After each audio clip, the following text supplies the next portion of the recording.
ಈ ಸಮಾರಂಭದಲ್ಲಿ ಮುಖ್ಯ ಅತಿಥಿಗಳಾಗಿ ಭಾಗವಹಿಸಿರ್ತಕ್ಕಂಥ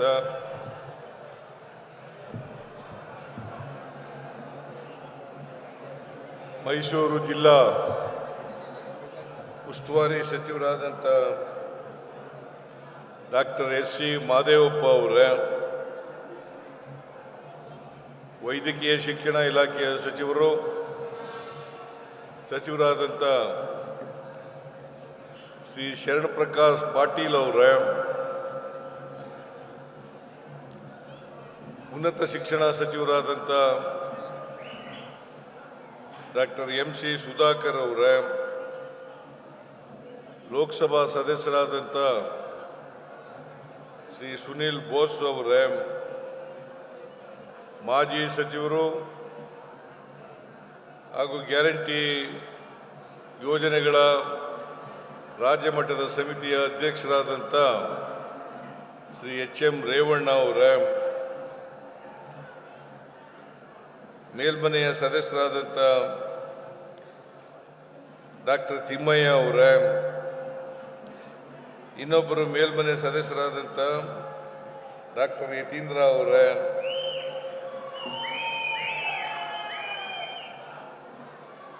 ಅಧ್ಯಕ್ಷರು ಕರ್ನಾಟಕ ಮೃಗಾಲಯ ಪ್ರಾಧಿಕಾರದ ಅಧ್ಯಕ್ಷರಾದಂಥ ರಂಗಸ್ವಾಮಿ ಅವರೇ, ಲ್ಯಾಕ್ ಆ್ಯಂಡ್ ಪೇಂಟ್ ಕಮಿಟಿಯ ಬೋರ್ಡ್ ಅಧ್ಯಕ್ಷರಾದಂಥ ಶ್ರೀ ಗಣೇಶ್ ಅವರೇ,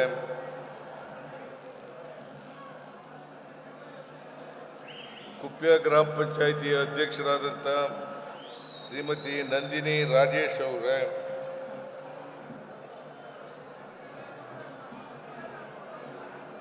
ಬ್ಲ್ಯಾಕ್ ಸಮಿತಿಯ ಅಧ್ಯಕ್ಷರಾದಂಥ ಶ್ರೀ ಮುದ್ದೇಗೌಡ ಅವರೇ, ವೇದಿಕೆ ಮೇಲಿರ್ತಕ್ಕಂಥ ಎಲ್ಲ ಗಣ್ಯರೇ,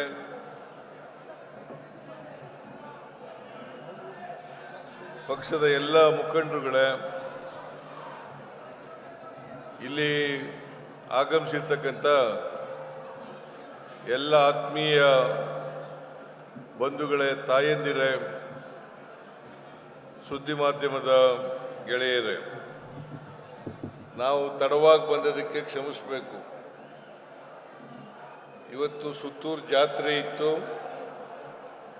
ಅದರ ನಂತರ ನಮ್ಮ ತಾಲೂಕಿನವರೇ ಆದಂಥ ನರಸೇಗೌಡರು ನನಗೆ ಭಾಳ ಆಪ್ತರು. ಅವರು ದೈವಾಧೀನರಾಗಿದ್ದರು. ಸೊ ನಾನು ಅಲ್ಲಿಗೆ ಹೋಗ್ಬೇಕಾಗಿ ಬಂದಿತ್ತು. ಅದರಿಂದ ಅಲ್ಲಿಂದ ಈ ಕಾರ್ಯಕ್ರಮಕ್ಕೆ ಬರೋಕ್ಕೆ ತಡವಾಯಿತು. ಹಾಗಾಗಿ ನಿಮ್ಮನ್ನೆಲ್ಲ ಕಾಯಿಸಿದ್ದೀನಿ. ಈಗಾಗಲೇ ಕೆಲವರು ಖಾಲಿ ಮಾಡಿದ್ದಾರೆ. ಕಾರಣ ಯಾಕಪ್ಪ ಅಂತಂದರೆ ಭಾಳ ಹೊತ್ತು ಕಾಯ್ದಿರೋದು. ಸುಮಾರು 1 ಗಂಟೆಗೆ ಪ್ರಾರಂಭ ಆಗಬೇಕಾಗಿತ್ತು ಈ ಕಾರ್ಯಕ್ರಮ. ಆದರೆ ಈಗ 5 ಗಂಟೆ 25 ನಿಮಿಷಗಳಾಗಿದ್ದಾವೆ. 5 ಗಂಟೆ 25 ನಿಮಿಷ. ಭಾಳ ಜನ ಸಾಯಂಕಾಲ ಅಂತಂದರೆ ಹಾಲು ಕರಿಬೇಕಾಗಿರ್ತಕ್ಕಂಥ ಪರಿಸ್ಥಿತಿ ಇದೆ.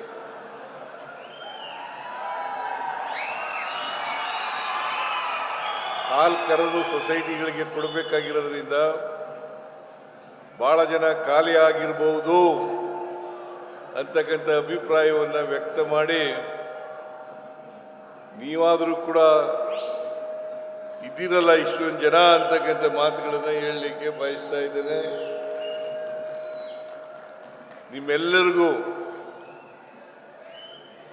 ಖಾಲಿ ಮಾಡಿರ್ತಕ್ಕಂಥ ಎಲ್ಲ ಜನರಿಗೂ ನನ್ನ ಹೃತ್ಪೂರ್ವಕವಾದಂಥ ಧನ್ಯವಾದಗಳನ್ನು ಹೇಳಲಿಕ್ಕೆ ಬಯಸ್ತಾ ಇದ್ದೇನೆ.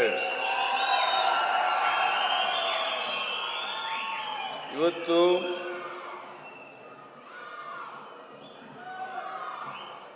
ಕುಪ್ಪೆ ಗ್ರಾಮದಲ್ಲಿ ನಡೀತಾ ಇರ್ತಕ್ಕಂಥ ಈ ಕಾರ್ಯಕ್ರಮ ತಾಲೂಕು ಮಟ್ಟದ ಕಾರ್ಯಕ್ರಮ. ಸುಮಾರು 323 ಕೋಟಿ ರೂಪಾಯಿಗಳಿಗೆ ಶಂಕುಸ್ಥಾಪನೆ ಮತ್ತು ಉದ್ಘಾಟನೆಯನ್ನು ಮಾಡ್ತಕ್ಕಂಥ ಕಾರ್ಯಕ್ರಮಗಳನ್ನು ಹಮ್ಮಿಕೊಂಡಿದ್ದೇವೆ. ಶಂಕುಸ್ಥಾಪನೆ ಉದ್ಘಾಟನೆಯನ್ನು ಕಾರ್ಯಕ್ರಮಗಳನ್ನು ಮಾಡ್ಕೊಂಡಿದ್ದೇವೆ. ನಾವು ಈ ಬಾರಿ ಅಧಿಕಾರಕ್ಕೆ ಬಂದ ಮೇಲೆ 3 ಬಾರಿ ವರ್ಣಾ ಕ್ಷೇತ್ರದಲ್ಲಿ ಇಂಥ ಕಾರ್ಯಕ್ರಮಗಳನ್ನು ಮಾಡಿದ್ದೇವೆ. 22/10/2024ರಲ್ಲಿ ಒಂದು ಕಾರ್ಯಕ್ರಮ ಆಯಿತು. ಅವತ್ತು 501 ಕೋಟಿ ರೂಪಾಯಿಗಳಿಗೆ ಅಭಿವೃದ್ಧಿ ಕಾರ್ಯಕ್ರಮಗಳಿಗೆ ಚಾಲನೆಯನ್ನು ಕೊಟ್ಟಿದ್ದು. ಅದಾದಮೇಲೆ 9/8/2025 ಆ ಕಾರ್ಯಕ್ರಮ ಸುಮಾರು 1108 ಕೋಟಿ ರೂಪಾಯಿಗಳ ಕಾರ್ಯಕ್ರಮ. 1108 ಕೋಟಿ ರೂಪಾಯಿಗಳ ಕಾರ್ಯಕ್ರಮ.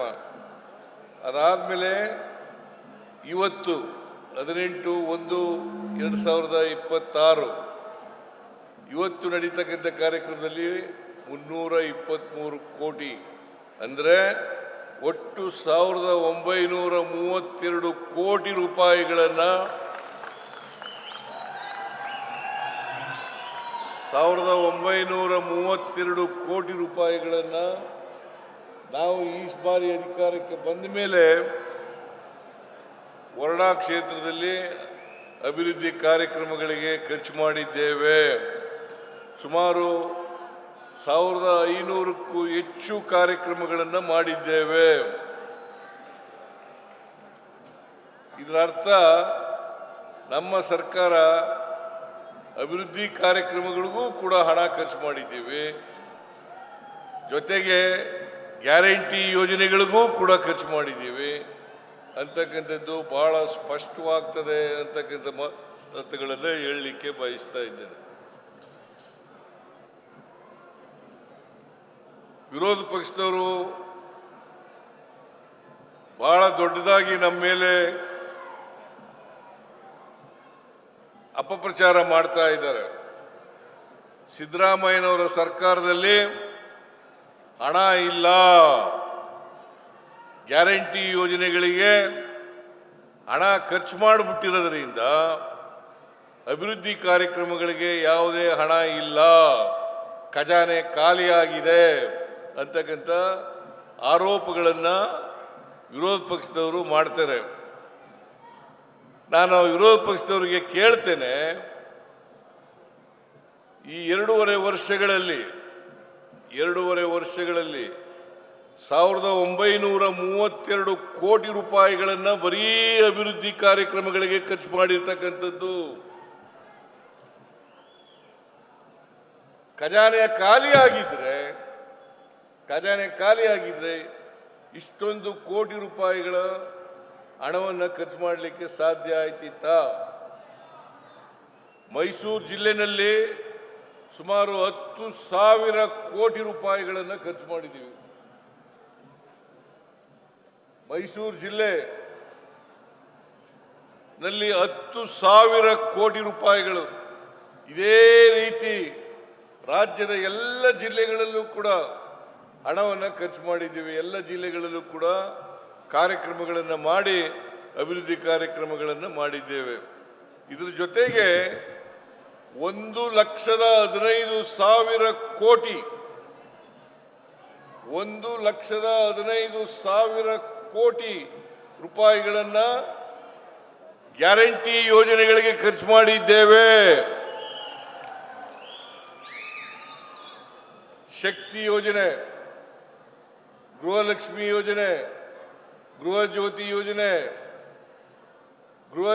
ಯೋಜನೆ, ಆಮೇಲೆ ಅನ್ನಭಾಗ್ಯ ಕಾರ್ಯಕ್ರಮ, ಅನ್ನಭಾಗ್ಯ ಕಾರ್ಯಕ್ರಮ, ಯುವ ನಿಧಿ, ಈ ಕಾರ್ಯಕ್ರಮಗಳಿಗೆ ನಾವು 1,15,000 ಕೋಟಿ ರೂಪಾಯಿಗಳನ್ನು ಖರ್ಚು ಮಾಡಿದ್ದೇವೆ.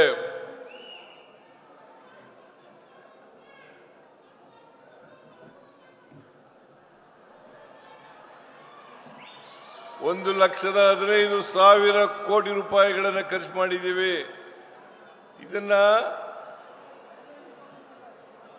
ಇದನ್ನ ವಿರೋಧ ಪಕ್ಷದವರು ಅರ್ಥ ಮಾಡ್ಕೋಬೇಕು. ಅಂತಕ್ಕಂಥ ಮಾತುಗಳನ್ನು ಹೇಳಲಿಕ್ಕೆ ಬಯಸ್ತಾ ಇದ್ದೇನೆ. ಮಹದೇವಪ್ಪನವರು ಕೂಡ ಮಾತಾಡಬೇಕಾಗಿತ್ತು. ಸಮಯ